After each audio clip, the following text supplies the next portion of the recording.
Agentes bacterianos transmitidos por alimentos. Toxicoinfecciones alimentarias.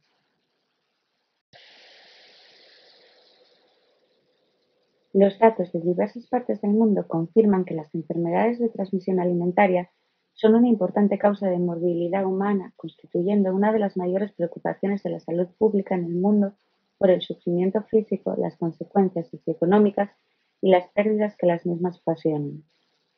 El notable aumento de la incidencia de estas enfermedades ha sensibilizado a la población sobre la necesidad de mejorar las medidas de prevención y lucha.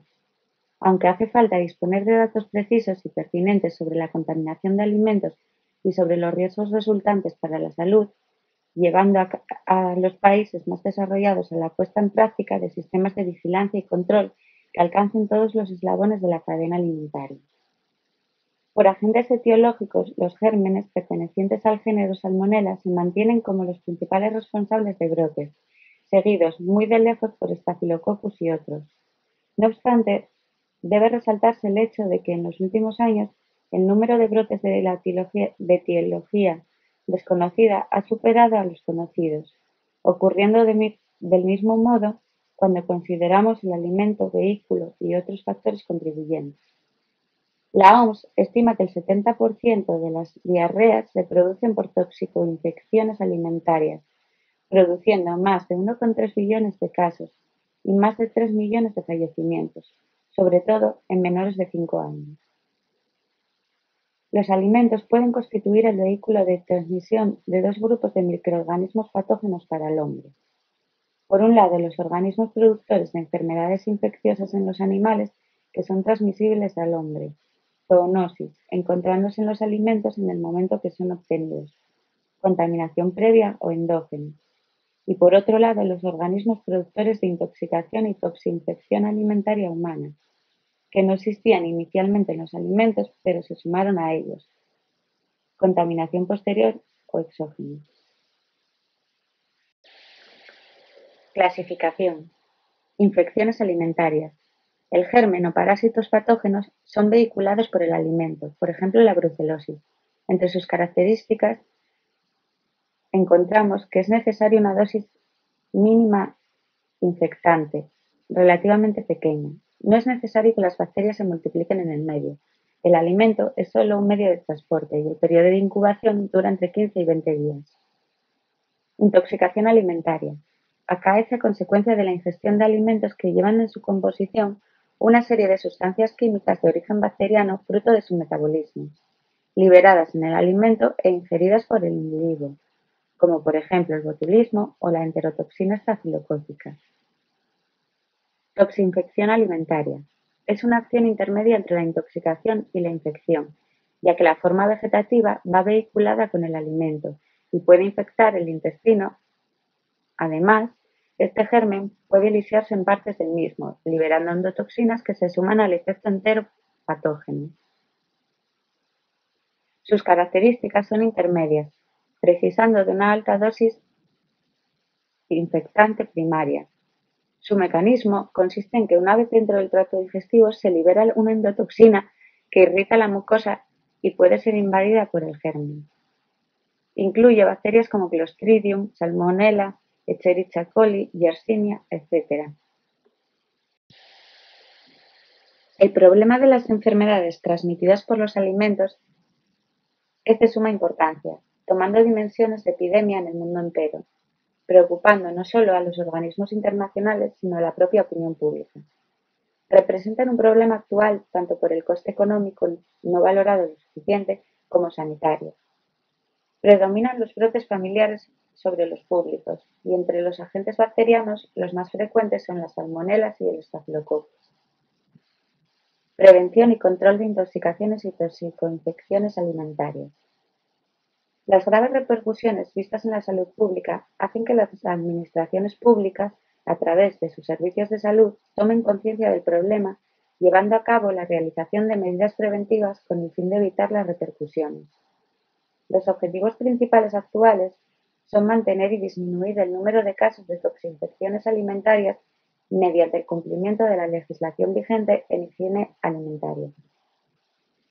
Los factores epidemiológicos que contribuyen a la aparición de los brotes de toxicoinfección alimentaria pueden sintetizarse del siguiente modo: preparación de los alimentos con gran antelación a su consumo, conservación de los alimentos a temperatura ambiente o a temperaturas insuficientes, refrigeración insuficiente de estos alimentos, cocción insuficiente de alimentos contaminados o escaso recalentamiento de los mismos, utilización de restos de alimentos, descongelación defectuosa, consumo de alimentos crudos, preparación de grandes cantidades de alimentos, consumo de alimentos contaminados preparados industrialmente, existencia de manipuladores portadores de la infección, contaminación cruzada producida por la contaminación de alimentos crudos a los alimentos ya cocinados por manipuladores o los recipientes, uso de conservas contaminadas, limpieza y desinfección insuficiente de los útiles y materiales de cocina y, por último, la adición accidental o involuntaria de productos tóxicos a los alimentos.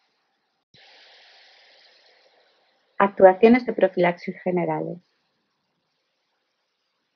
Reforzar el sistema de vigilancia en ningún caso debe quedar sin ser estudiado en profundidad, tanto a nivel de laboratorio como de encuesta epidemiológica. La declaración oficial será obligatoria la notificación de las zoonosis detectadas en animales domésticos, piensos, mataderos y laboratorios a las autoridades competentes, la cual comunicará a los Ministerios de Agricultura, Pesca y Alimentación y al de Sanidad y Consumo en el área de sus respectivas competencias. Control integral de la cadena alimentaria.